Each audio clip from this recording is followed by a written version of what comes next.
What is up, everybody? Happy Sunday evening. Hope everyone is doing well. Hope you've had a fantastic weekend. Another beautiful weekend here in Columbus, Ohio. Looking towards a beautiful weekend in less than 2 weeks in the shoe versus Texas. I was just telling Nevada backstage, man, I'm so excited, man. It's so dope to have this matchup. It's a little scary, as far as, hey, out the gate, you got a big opponent, but I'm excited, man. And I think our boys are going to handle business. I think they're ready.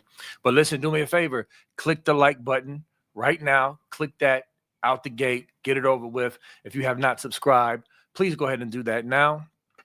And that way you can click the bell, get notifications. The video will pop up in your feed whenever we go live just for you. So we did miss yesterday, right? So I told you I don't want to miss any days until. And so we have 14. Well, we had 14 Curtis Grant days until we played Texas in the shoe. Curtis Grant, listen, man, for those who know, this is my guy. Great dude. First of all, he had that epic halftime speech, which I kind of featured on the song that I'm going to get to in a second. That was just epic. He really, really stepped up. He was a 5-star player and, really, really stepped up his senior year as a leader to help lead this defense to a natty. And again, great dude. His wife is wonderful. They just opened up a Pure Green juice bar on campus, y'all. North High Street. I think it's 1475 North High Street. It is. Okay. So make sure I went to the grand opening to support and all that. And I will be back as the season starts. Make sure you support them, man. First of all, the Pure Green is great. It's a great product, great store, great smoothies. But support Curtis Grant and his wife, man. They putting in the work. And he's just a great Buckeye and a great dude. And also, one quick reminder, this is him on the right. He's on the song. He might be rapping or he might not be, but he's on the song, and he did an excellent job. The song is called You Know What Time It Is. It's B. Moses featuring Curtis Grant and Ron Lyles. It's on all streaming platforms. Make sure you check it out. This needs to be on your pregame playlist. Shout out to Curtis Grant, man. Excellent dude. And then, of course, today we have 13 Mo Cleasy, a.k.a. Maurice Clarrett days until the game in the shoe versus Texas. Shout out to Maurice Clarrett. Really quickly, obviously Maurice has a story to tell. Freshman phenom here at Ohio State. We all know what happened with, everything that went down. But guess what? This young man turned his life around, and he's, been around the country to share his story and to encourage troubled youth. To go down the right path. And not only that, recently he connected with Ryan Day and the coaching staff at Ohio State and has been a leader there. He's been a guy to be there in the locker room, to mentor and just be a part of the team. It's been so dope to see him running down the sidelines and smiling and dapping up players and just back in the program, man. And so much love for Maurice Clarrett. Now we got to get Pryor back here in the program, but that's another podcast.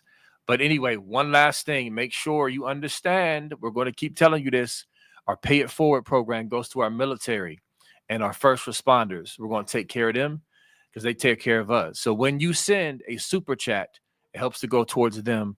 All right. So Nevada, what is good, brother? How are you on this glorious Sunday evening, getting closer to Buckeye football? Yeah, I'm super excited. While we're plugging Team USA did beat Canada in Oh the yeah, I didn't know that. Okay, let's go. Team USA beat Canada yesterday in the series, first time since 2017. The Wow. 18U girls got it done in Lake Placid, and that was obviously very, very, very exciting. So shout out to Team USA on that. Yeah, no, I'm excited. There was a scrimmage yesterday, and I think things are starting to become clearer as as the season comes into focus. And I just can't get away from the fact I think this team's going to be really good. I think this is going to be a really good team, and Yeah. I'm excited to see them. Yeah, as excited as we are about Texas, you wish maybe it was a little easier game that we'd have, but in terms of games, being big, in terms of having great players on the other side, great coaches, a great atmosphere. Matthew McConaughey, the cheerleaders, the whole thing. I Yeah. mean, it's all on, man. It's on like Donkey Kong here in less than 2 weeks. So I'm excited. As I told you pregame, I never take it for granted anytime I go to the shoe, because I never know if that's going to be the last time I'm going to see a game. You never know. So I don't take it one day at a time. But I'm sure excited to be there, and I get to hang out with you, get to hang out with my boys, and hopefully see a Buckeye victory. So 13 days, man. Let's go. Yes, yes, man. And all the buzz and intel we're getting about what's going on behind the scenes and in the scrimmage and everything, it just makes it even more crazy, excited wise. And again, it's such a blessing to be a Buckeye fan. We're coming off of a natty. And most schools are like, man, I don't know, man. Like we got to rebuild or whatever. Nah, we're right there in the natty talk, as we should be. We have the talent, but this first game is going to be a big one. And so we're going to talk about, some things with the scrimmage and who's stepping up. And I'll say, guess what? My guy, Nevada, Brandon Ennis is a captain, baby. That leadership, man. When I went to practice, I mean, he screamed captain. Like, that's a captain. And he was able to obtain that. And just for those who don't know, the four captains are Brandon Ennis, Sonny Styles, Caleb Downs, and Austin Saraveld. Isn't that crazy? Saraveld went from get this bum out of here, 3-star, to captain Iron Buckeye, man. That's exciting and beautiful. You got anything on that, Nevada? Well, let me ask you. Okay, so Brandon Ennis, to my knowledge, I mean, I'm not sure, but he's a junior, so Yeah. he's an underclassman at Ohio State that has never started a game, and he's a That tells you captain. something. I, That I tells mean, you a lot. that's well, it tells me a couple things. One, obviously, it's a ringing endorsement. We've always known Brandon's always been an alpha dog. I mean, he's been an alpha dog since, he's always been a leader on every team he's been on. He's just that guy. He's a tough guy. He leads by example. Great player, and certainly a holler guy, certainly an inspirational leader. But one's an observation, and then one's a question for you. Okay. Um, One, this is the youngest group of captains we've ever had, because think of it, Sonny's a reclassification. Yeah. You know what I'm saying? So like, and the rest are underclassmen. And it's last year we had an abundance of leaders. Last year you could have named 12 captains, and Right. For and real. had it been this year, we're having trouble finding four. And that's not, I'm not dogging anybody. I'm just saying we're a young team. We're a very young team, a very inexperienced team. And so Brandon, being there as a junior who's never played. I mean, before the juniors would be guys like James Laurinaitis or somebody who's like an All-American or something like that. But Brandon hasn't even played a game yet. How do you feel about it? Are you okay with that? I mean, does that bother you in any way? Does that give you any concern about the senior leadership or the elder statesmen on this team, or do you think it's just the hallmark of just having a young, exciting team, and that's just kind of how we're going to roll to this year? Yeah, I'll answer your. I'll go from the beginning of what you said and kind of asked, and then answer that on the tail end. So to me, Nevada, I think one of the great byproducts of having all those guys come back like they did is obviously not just their talent, that was displayed on the field last year, but their leadership in the locker room, being able to disciple others. When you got guys like Jack Sawyer and Trey Henderson, coming Abuka coming back another year when they could have went to the NFL. It's like, guys, it's just another year of discipleship, and to be able to learn from pros and super mature guys. Like, those guys are some of the most mature guys that have come through the program.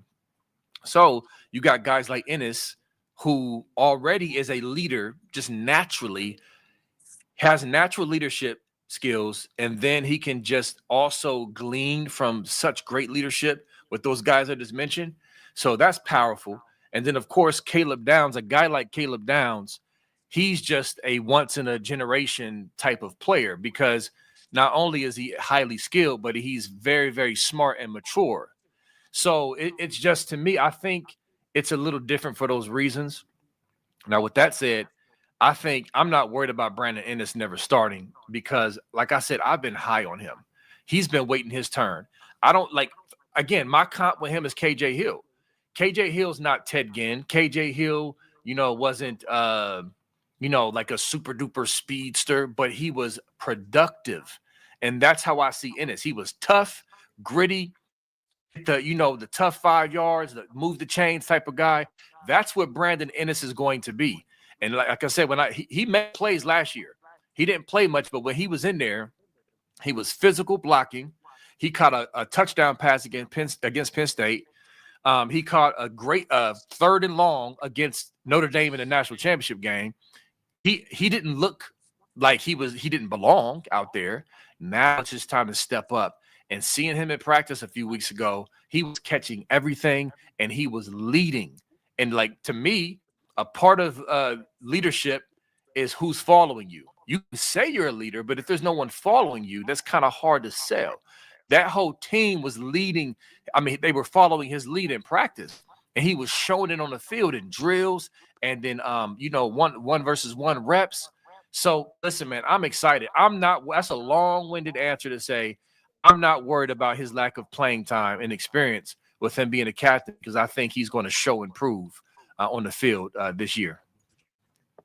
Yeah, well, it's definitely, I think you can kind of you get an idea about how people feel about, and not just the players but the coaches too, because the coaches obviously they can always say people vote and they this and that, but the coaches pick their captains, and you've got four guys right now that had just kind of radically different paths to being captains. You've got Sonny, obviously the 5-star all everything type of player, Caleb obviously with his credentials, and Austin Seyerveld couldn't have been more different. You know what I'm saying? The Right. 3-star kind of throw in, kind of doing it the hard way type of thing.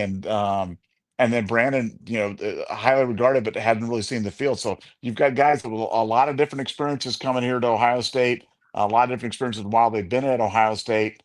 And it's going to be interesting to watch, though. I think the leadership is one of those things that's kind of an underrated trait for teams. You know what I'm saying? And I think you never know about it until you need it. And I think it took great veteran leadership to lead us out of the wilderness after the Michigan game last year and through that 4-team college football playoff run, we'll be talking about the rest of our lives. So I just, I hope that we have enough leadership on this team to be able to weather the inevitable storm that's going to come from a difficult schedule, Yeah. tough road trips. I mean, we've got a lot of things that you have to man. It's a long season. It's a gruel. It's, the season, yeah, I look back on old records of Ohio State teams and they'd finish the year 9-1 or something like that. And I'm like, this year that won't even get you to halfway through the season. You know what I'm saying? Like, Right. you're 9-1. It's like, oh, now you're getting into the good part. You only got 7 ranked opponents in a row to play left to win the national championship. So, yeah, no, it's good. It's going to be exciting. I'm excited to see it. And for Brandon, yeah, you've been on him. Um, and if Brandon Ennis has a big year, we're going to have a really big year because we know Carnell's going to eat. We know Yep. JJ is going to eat. We know Max Clare is going to eat. And if Brandon Ennis is eating too, you know what I'm saying? Then we're doing really well. Yeah. The Ohio State offense is definitely not going to be missing much. So I'm excited about that for sure. Yep. Gonna be a problem. And I will guarantee you he gonna eat. I'll put my stamp on it, my mark on it. Us Brandon's gotta stick together. But no, he's going to eat, man. He really is, and I'm excited to see it. But Nevada, let's give me your thoughts on the helping technician and Funky's updates for the scrimmage, man. Like, what's your thoughts? It's a lot of great stuff in there, but I want you to kick it off, man. Give me your thoughts on the update from the scrimmage. Well, I think the big thing, I wouldn't call this exactly breaking news, but Julian Sain's the man. We've been saying that for a long saying, haha, no Right. pun intended Yeah. there So for a you know. long time. But I mean, he's the guy. I'm not sure how Ryan's going to handle the formal announcement of that, but clearly he was waiting for a time until there was no doubt. he wanted it to be a no doubter. He wanted everybody to follow. You want somebody to follow your quarterback, and um, Julian's just got it. He's just got everything. He's got the look. He took 80% of the reps. He's the guy. He puts the ball in the right spot. Very responsible guy. I can't say enough good things about him. He's an old soul. So while he's young and inexperienced from a college football standpoint, man, he's mature behind his years, and I think he's a guy that's going to be able to handle the pressure. Now, uh, watch him go out there against Texas and lay an egg. But I mean, I just think he's that guy. I think Julian, um, I think if they can protect him and give him just a reasonably clean pocket, I think he's going to deliver the ball on time and accurately. And he certainly did that in the scrimmage. Certainly been doing that the entire fall camp, but in the scrimmage was especially sharp. And I think it kind of, if there was any doubt for Ryan Day or the offensive Ryan Hartline, the offensive staff, I think he kind of alleviated that. And he's a guy that you know, while they haven't named it formally yet, I think I looked for that to happen, really, really shortly. And another guy that kind of came in a little bit under the radar would be Jaylen Mlan. A guy that's at Yeah. safety that they've talked a lot about what they're going to do with him and with Hartford and with Caleb Downs to the nickel and what they're going to do. But man, Jalen's just a heck of a player. I mean, he is a heck of a player. He's a guy that when he talked to the defensive staff, he's a guy that's one of the first names out of their lips every single time. And um that's that's exciting for me, in an offense with Matt Patricia where he likes to feature the safeties. I mean, I think that's kind of a hallmark of a lot of the modern defenses, but you need to have those versatile players, those hybrids that can do it all, that can help in the run game and protect against the pass. And Jalen's just a smart player, physical player, great in Physical, yeah. coverage. Yeah, I mean, so he packs a wallop back there, and he's a guy, another guy who was outstanding in the scrimmage. And Peyton Pierce is a guy that they're resting some of the older guys, like some of the guys that are a little bit more experienced, the Arville Reeses and the other guys are getting a little bit of a break. But a guy like Peyton Pierce is having a chance to kind of step up and do things. And the linebacker room, I think there was a lot of question marks in the linebacker room coming in this year, but man, we're getting a lot of answers there, with some of the young guys coming in and with the established group that we have. So Peyton is a guy that I really, really like. I mean, is he going to feature over an Arvell Reese or over a Sonny Styles, or he doesn't play the same way as like a CJ Hicks does as a stand up on the outside. But man, Peyton Pierce, he's a problem. I mean, he's a guy that just continues to shine for Ohio State and really, really do good things. And I'm really, really excited about his future here, in whatever position they decide to bring him in. And the offensive line starting to take shape as well.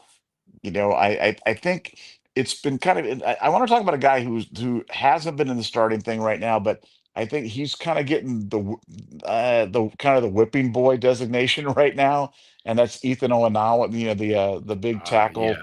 from Yeah. Rice. It's like it's kind of fashionable to dog him right now. And so you see the articles, oh, Ohio State missed on this guy, and they paid a bunch of money, and he's not very any good, and blah blah blah. And it's like, man, I heard the same stuff about Carson Hinsman last year. Not in terms of paying him a lot of money in it, but Right. guys that were buried on the depth chart that people just give it up on. He'll never play here. He'll never be any good. And you know, I think Ethan's kind of earned that designation right now, where people are really dogging him, and the media seems to really be turning on him. And I think it's a mistake.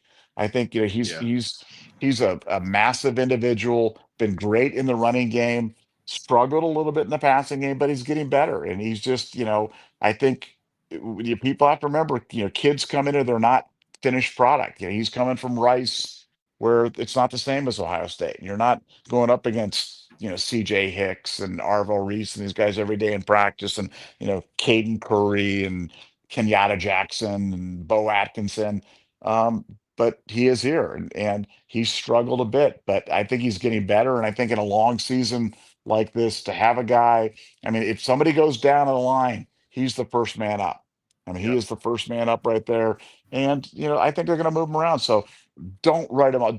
Don't buy into the silliness of writing off a kid like that, because I'm telling you, he's a guy that's going to go to the next level, the NFL, and play a long time. And people are going to be like, "Wow, that Ethan guy was at Ohio State, and wow, he's in his 10th season with the Seattle Seahawks or whatever it is." And it's like, I mean, he's a good player. He's better than people did, and so don't buy into the negative hype on Ethan. We always talk about hyping guys up positively, but don't buy the negative hype on Ethan. He's a really good player, and I think he's got a bright future at Ohio State, even if it's only going to be for 1 year. I think he's going to make some real contributions here. Yeah, that's a good call out, man. Because the funny thing is, and listen, man, I know the media and they write their stories, and I know clicks are needed, and certain angles will be taken. But it's just funny that on my end as a fan and as an analyst, I'm excited about the depth that's being built. Philip Daniels is a beast. Like, Philip Daniels has come on. This is not about how weak Ethan is. This is about how much depth we have. And so, coming off of last year with all the injuries and obviously we finished strong, with our ninth lineman and all the other stuff. But the fact that we've gained quality depth and really hitting the portal is exciting to me. So instead of looking at, oh, well, this is negative, Ethan's not coming on. Well, no, I'm looking at it as a positive. Like I said, coaches and inside the WAC, they're not down on Ethan. They're not. Philip Daniels is coming on. Austin Saraville has come on. He's shown he's the best at left tackle. But Ethan is right there. I mean, he's right there. And just like Josh Simmons, he didn't come out the gate looking like the first round draft pick for the Kansas City Chiefs. He had to make an adjustment from San Diego State. The talent was there. You saw the athleticism and the talent, but it took him some time as well. But of course, if cats don't come right out the gate in Nevada, then it's a waste of money, a waste of time, and a bust. You know how some of that goes. But I'm excited about this depth, and I'm excited about this O-line. And so with these scrimmage nuggets and also seeing them in person, I'm just that the run game, because we know the pass game is going to be good. I'm not worried about saying, as long as we keep him clean and we make sure we give a good game plan for him. I'm not worried about him. But I'm excited about this O-line and being able to open up holes for Peoples and CJ Donaldson. Speaking of CJ Donaldson, one of the other things, because I told y'all he looked good when I was there, but ever since then, he's just the news from the inside has been getting better and better. CJ's cooking. He is cooking. So the run game with him and Peoples, I'm getting more excited about that as well, because we got some maulers up front. And so that is exciting, Nevada. I told you my bold prediction was Joe Moore Award. That was my bold prediction. So I'm super high on this O-line. So like you said, they better not go lay an egg against Texas, like you said when you was saying up. But no, I don't think they will. So that's very exciting. But then also going back to Pierce, I'm kind of going from where you ended to where you started to comment. But with Peyton Pierce, listen, we knew James Laurinaitis loved him even last year. He sung his praises last year. And so I think he's going to play. He's going to rotate in. But we're really going to get to see him shine against the Wisconsins of the world when we go 3 linebacker, at least a part of the time. And so I'm excited about the linebacker room just getting better and deeper. These freshmen are going to come on as the year goes on. We're going to see them pop. We're going to see Alfred pop and Petty John pop, athletic hitters. And so I'm excited about the room. And then Julian saying, I just think he needs, once he gets in there and just gets it going, I think he's just going to settle in quickly. Obviously, man, this is a big, big game. You're at home, thankfully, but a big game against a big opponent. And so I know Day and Hartline understand, listen, we need to balance out getting him in a rhythm, getting him comfortable with what's most effective schematically versus what they believe Sark defensively is going to do. You got to kind of go up and scheme up the opponent on what you think they're going to do and cater the game plan towards that, but also balance that out with something that'll get saying going. And I think quick passes, like you said, RPO, things like that. And I'm excited, man. I'm geeked. I'm excited. But yeah. This team, for those who are pointed to 2026, we're just, that's really going to be stacked. I don't know. I don't know, man. I'm looking at now, and this team has a real opportunity to be right there in the thick of things to go back to back. What you think? Well, it's always about quarterback play. It's always it I don't say it begins and ends there, but that's certainly, a point where you got to get it. And I think they just, I think what's the open question is, how is Hartline going to do calling a game? Because he's never called a game before. How much help will he get from Ryan Day? How much help will he get from other people? But what they've been trying to do, they've been trying to help him out. They've been trying to help the whole team out in terms of making some stuff a little bit easier. And so you may see the return of the screen pass. I'm sure Texas has nightmares about the screen pass after Yeah, last year, where I mean, how many screen passes like that? I mean, I'm not talking about wide receiver screens. I'm talking about like the traditional screen pass to the running back that we run last year. Do you think in 16 games that you can remember? did I can remember? Not enough. I would say under maybe 5 to 7, maybe total. I was going to say, I mean, I think I can remember like three. I mean, Yeah, it wasn't many, and the fact that they pulled it out right at the perfect time when perfect Texas time. is blitzing, and then Trey takes that to the house. One of my favorite play. One of my favorite. If you ever go back and watch that play on YouTube or whatever it is when you're doing it, go watch the blocking up in front of them, because nobody really blocked. They just kind of all run out there. It's kind of like playing flag football. You're just kind of running out there, and everybody just kind of picked a guy and tried to split them, and it was just Yeah, gonzo. It wasn't yeah, like 7 blocks of granite and people, the longest yard they're blocking and guys are flying all over the field. They just kind of yeah, ran out there and just kind of got in front of guys, and then Trey just kind of took them all the way down the sideline. But I think that you're going to see more. I think you're going to see more screens this year than maybe you've ever seen before. You're also going to see them. We've talked about C.J. Donaldson and we've talked about James Peoples, but they're trying to do some stuff with Turbo Rogers, which is kind of interesting because we when we started talking about the running backs at the beginning of the year, it was Peoples, it was Donaldson, and maybe we'd mix a Bo Jackson reference in there.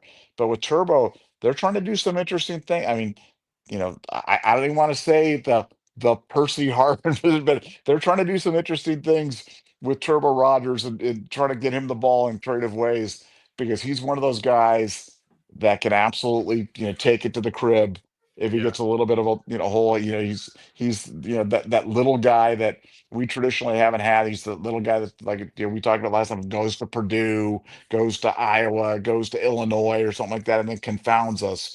But we have one of those guys this year, and they've been trying to feature him in some really interesting ways. And I want to switch to the defense just for a second, but I I came into this year having real questions about the defense, just because we lost so much yeah. and getting a new coordinator. And I was a big Knowles fan, but man, the defense looks good. Man, if you say to me before the season, like, which unit's going to overperform, if I have to pick one, it's going to be the defense. I think the defense is going to outperform expectations. Um, I think Patricia's real. I think he's a genius. I think he's a mad genius there on defense, and he's really cooking up some stuff up there on the front in terms of creative ways to bring pressure, creative ways to create havoc in the backfield.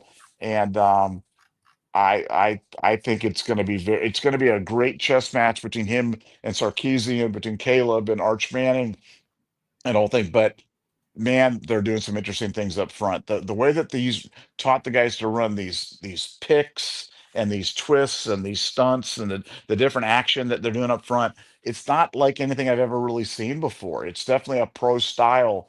And if you think about the Ohio State offense, the way that we've generated pass rush generally in the past has been Will Smith or Chase Young or Joey Bosa is just better than the guy in front of him, and he Right. beats him around the edge and sacks the quarterback. That's not what they're doing this year. You know what I'm saying? Like that.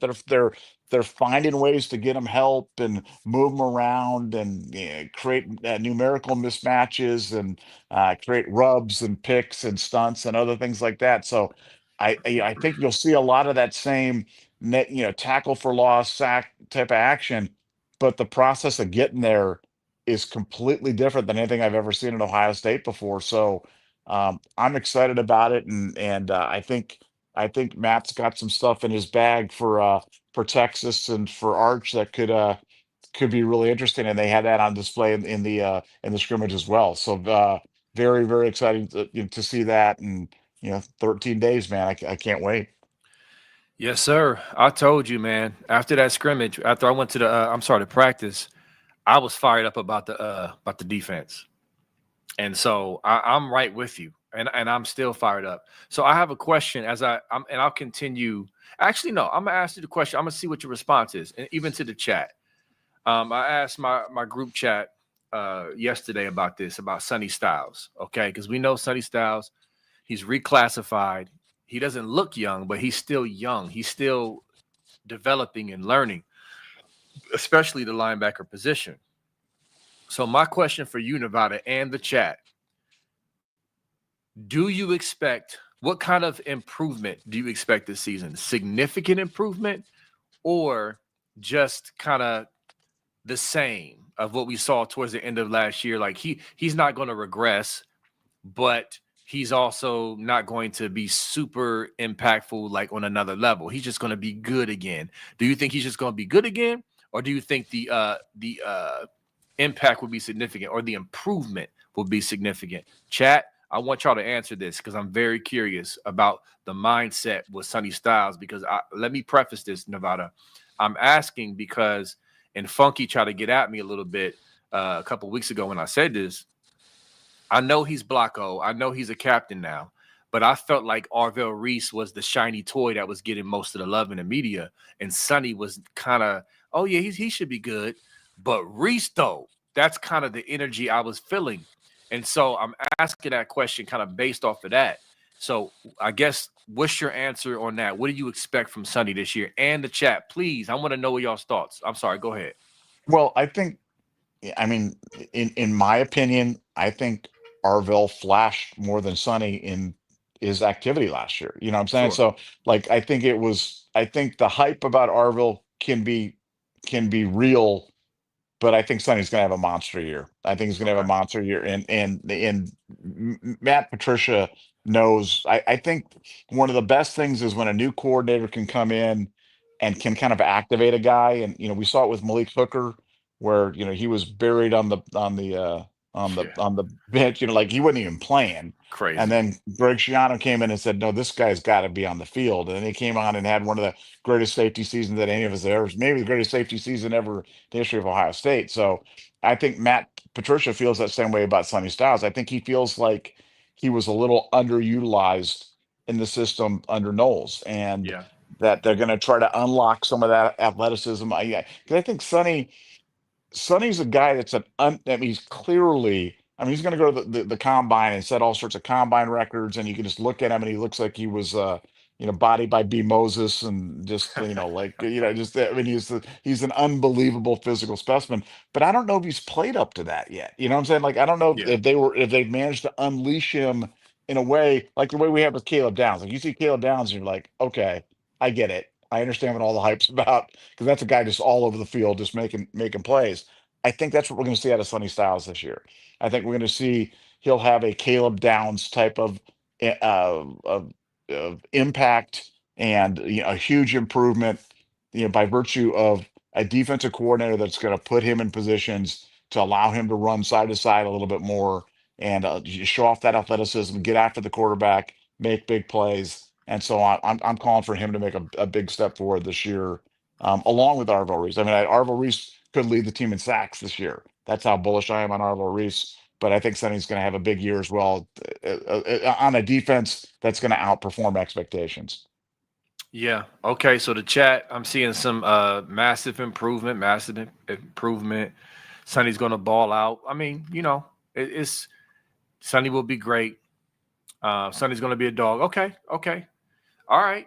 I mean, so I just, to me, when I went back and watched the games, you know how Nevada, it sometimes, if when you watch stuff for only one time, it's kind of a blur. you remember like plays and like big plays that happened, but you don't remember everyone that was in on the play. That's how it was with Sonny. Going back watching the end of the season and the playoff run, he was in on more plays than I thought. You could see the growth because again, Reese was popping more. He was triggering faster. He was reading faster. Sonny was still kind of learning, and he wasn't terrible, but he also wasn't popping. And towards the end of the season, he was in on more plays than I remembered. So I was like, yo, man, like, hey, we need to give a little more love for what he might be able to do going into the season with another spring, another, winter, another fall camp, all that. And of course, physically, this dude is a monster. And so I'm just saying, I'm very excited about Sonny and your point about Patricia activating him with that NFL pedigree to be able to take a guy and properly utilize him according to his skill set. I mean, that's just the cherry on top of his natural growth. And so, yeah, I wanted to ask that. And then I kind of wanted to go back to something, excuse me, because we have not mentioned somebody, not even one time. And I want to bring them up on the screen for about 40 seconds here so you can see this absolute craziness.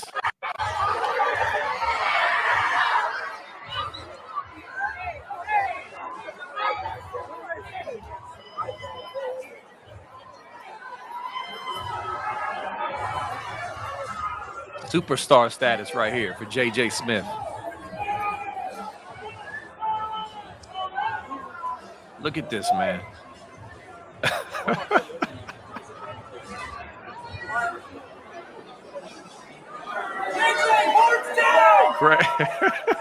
Hordes down. Crazy. So I'll go ahead and stop it right there, Nevada. That's at the Dick's Sporting Goods at the Polaris Mall here in Columbus, Ohio. All right. J.J. Smith. And I'm just showing you how crazy that is. He's a rock star, and he deserves it. And this is the same young man who said he hesitated last year because he was still learning and still, he wasn't going full speed. Some people think that's cap and he just talking. I don't know. Remember, I know he doesn't look like it, but you understand he was a freshman last year, right, y'all? Freshmen have to come in and learn the playbook. They have to learn the scheme and get comfortable. And so for him to say that, and then this is what I'm excited about, is that the team that supposedly shut him down with Texas, they did do a good job with the cloud coverage and bracketing him. And I don't think we did a great job of countering that. Now he gets to bounce back at the shoe against a team that could at least have an argument that stopped him or held him in check. And so he's pumped up. You could tell just by what he's saying, in his interview today, he was saying he can't wait to put on a show.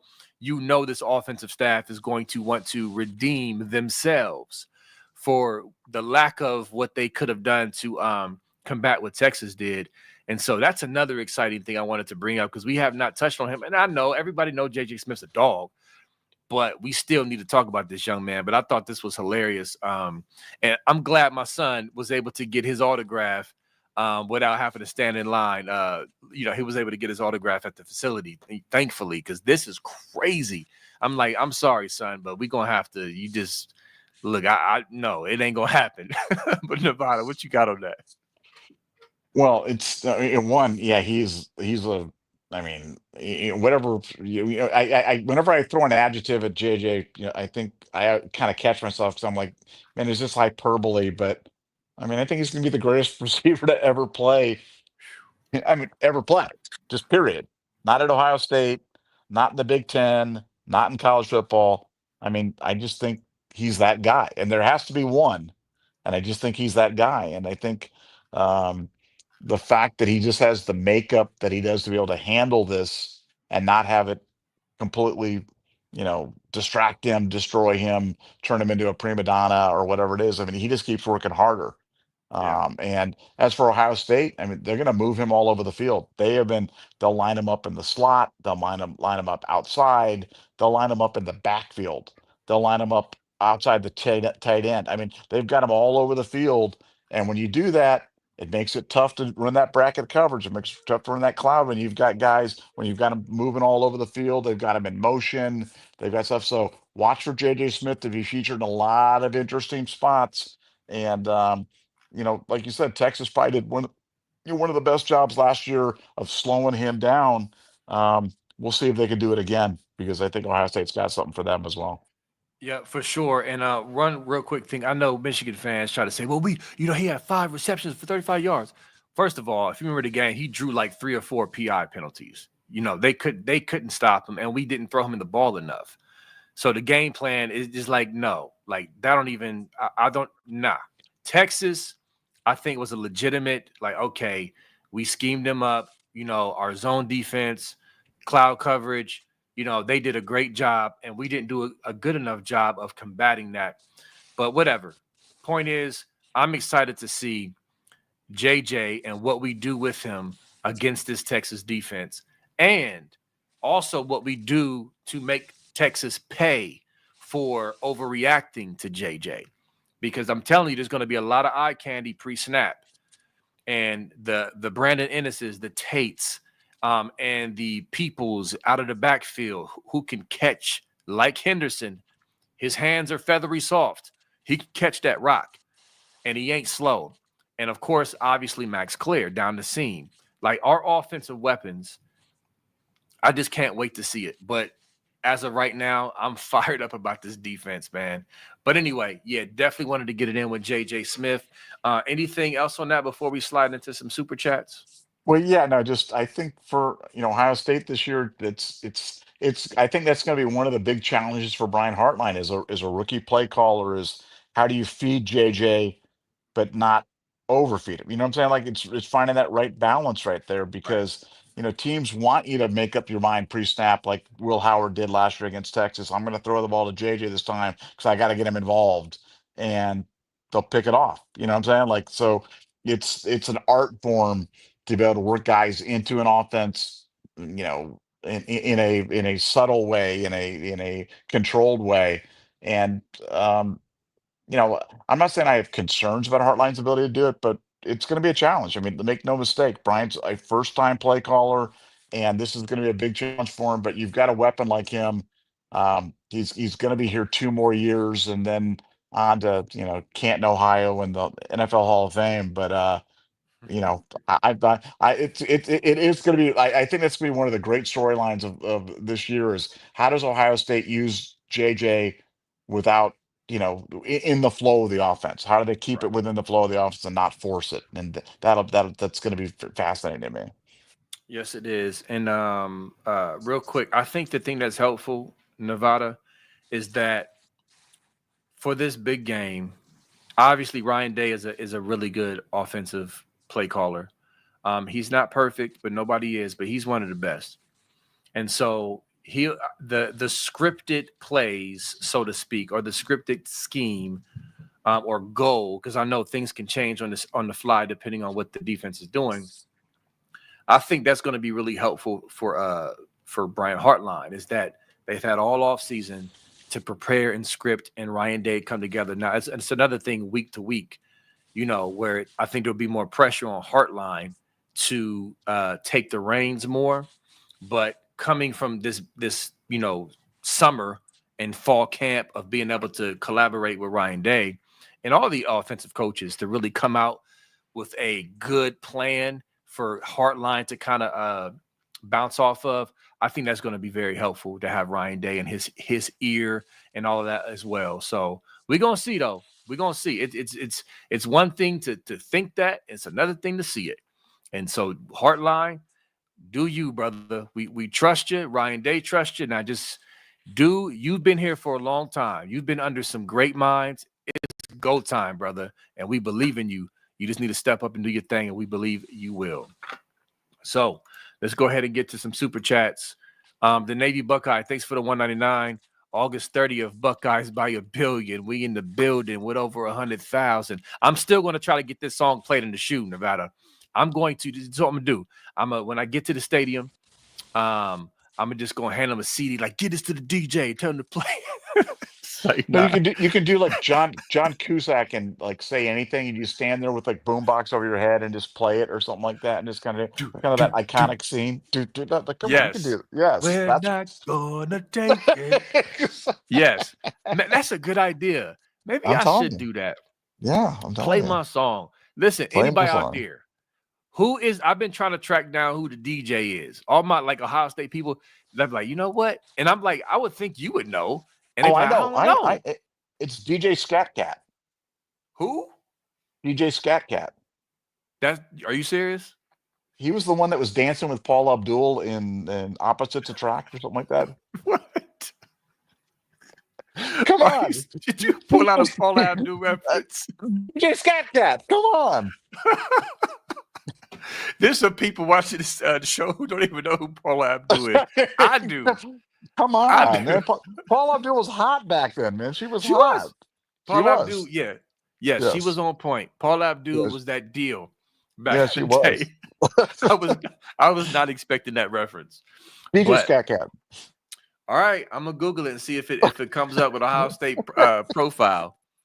But if you out there, Ohio State DJ Scat Cat, get at me so I can get you my the song. All right, Ravi Tatube, thanks for the 10. Should we be concerned that Hartline has too much on his plate to both be offensive coordinator and wide receiver coach? I mean, how many other coordinators also have another role as wide receiver coach? You want to start with that one, Nevada? I can't think. I'm not saying that there isn't, but I don't know. I'm not aware of another offensive coordinator that's also the wide receiver coach. So am I concerned about it? I am concerned about it. Now, in this new world of unlimited on-field coaches, assistants, and analysts, and quality control people, and I mean, it's a different day than it used to be, where you couldn't do on-field instruction. You had to be one of the 10 countable. So I think there's ways that they can kind of help out and do that. But it's something to keep an eye on. I think it's a legitimate area of inquiry, and something that we're going to be keeping an eye on. Carefully through the season. And like I said, he gets a huge test of it right off the bat with Texas. Good thing that's in the shoe, the friendly confines. But I think it's a legitimate area to have questions about. Yeah, and I'll just say this: I've said this before a few times. Don't sleep on Devin Jordan. Devin Jordan is highly regarded in the WAC. He's more involved than you think he is in recruiting and in coaching. Okay. So they really trust Brian Hartline. That's like his right-hand man. He trusts Devin Jordan. And these kids love him and respect him. So I think that's being overlooked a little bit when it comes to Devin taking on some of that responsibility and taking some weight off of Hartline from being pulled back and forth. But ball games is how we find out how it really pans out. So we're going to see very, very soon. All right. Karis Washington, thanks for being a Scoop Ultra member. Excited for this season. Yeah, man. Like I said, before the show, I was talking to Nevada, and I was just telling, like, as a fan, I'm like, man, I'm geeked. I'm excited. You know what I'm saying? I got the homie Brian Fogle making me a Buckeye chain, like a custom Buckeye chain. If y'all don't know who Brian Fogle is, great guy, great fan. He's the one who makes like the figurines and like the stadiums and for all the players, for the coaches, stuff like that. If you see his face, you'll know who he is. But he's gonna make me this dope little custom chain to go with my J's and my Buckeye shirt. It's, you know what I'm saying? Like I'm excited. I'm already getting ready, man, to walk up in the shoe extra clean when you see me, Nevada. Yeah, well, I've got like I'm gonna be like like Kid Rock at Woodstock 1999, and wear like the big white fur coat and the hat and stuff like that, and kind of come walking out there. So I'm ready as well. So we'll look like quite the pair going up there in Oh the thing. man, It's gonna we're be going. great. That is funny. Another old school reference. Nevada's pulling up the old school. But first of all, it's probably gonna be 98 degrees outside.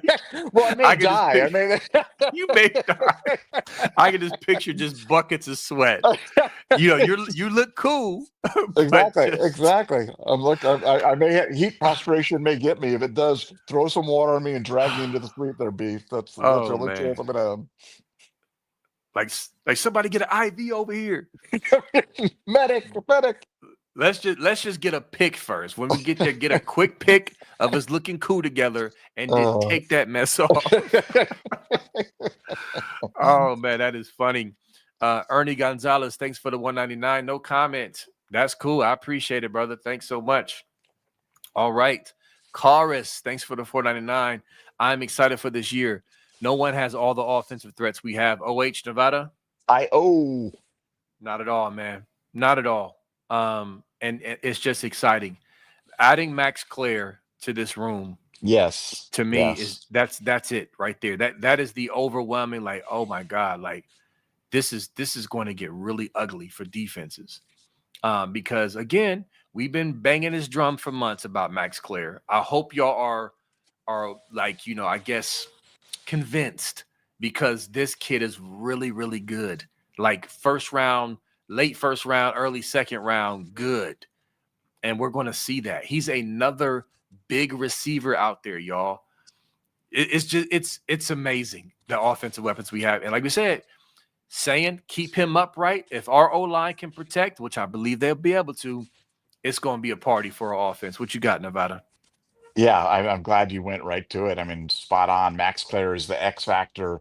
He's the thing that makes this thing go. And you can have all the other pieces, but when you add an elite tight end into the mix, which is something we just never had. I mean, rarely ever. I mean, John Frank, yes. Ricky Dudley, yes. But I mean, not in recent years. We haven't had a guy like this, and he is absolutely a field switcher, and a guy that really is going to give defenses problems, because if you are playing that cloud coverage, if you're playing that Tampa 2, the weak spot on that is right down the middle, and that's where he makes Yep, his right living, down the right seam. right down the seam, man. And he's a guy that can do it, so I'm excited to see that. Yep, absolutely. All right. Mike Green, what's good? Thanks for the 499. I'm gonna be honest, BMO. I'm doubting Dave will give Hart the full play Carly right until after the Texas game. He's a maniac with play Carly. Laugh out loud. We'll see. Listen, honestly, Mike, I could care less. Just win, baby. I don't care. I do not care. If you're right and we win, fine. Just beat Texas. And so that's how I feel about it. I ain't even got to say no more. Nevada, what you got on that? Yeah, I mean, I hope that's the case. I mean, I hope that he's actively involved, because I think it'd be malpractice just to throw him out there for his first game and have it Yeah. be against Texas. I mean, if it's Mercer, or if it's Texas with another name on it, like Texas Southern Wesleyan University or something like that, then I'll go with that one. But not against the Texas. No, right, help him out, Ryan. Yeah. And yeah, exactly. You got a master play caller with all that experience in the NFL and college. Like there's no shame in, at least maybe for the first series, like a little collaborative effort. There's no shame in that. And so to me, you fire all your bullets. Like that makes sense. So, but anyway, again, just win. Just win. All right. Sean Rollins, thanks for being a Scoop Ultra member for 20 months. Right behind you, Chorus. So he's just a-manning you about the excitement and about the offensive weapons, man. And real quick, and we're going to wrap up here. You mentioned Turbo Rogers. He was in my notes of someone who jumped out at me.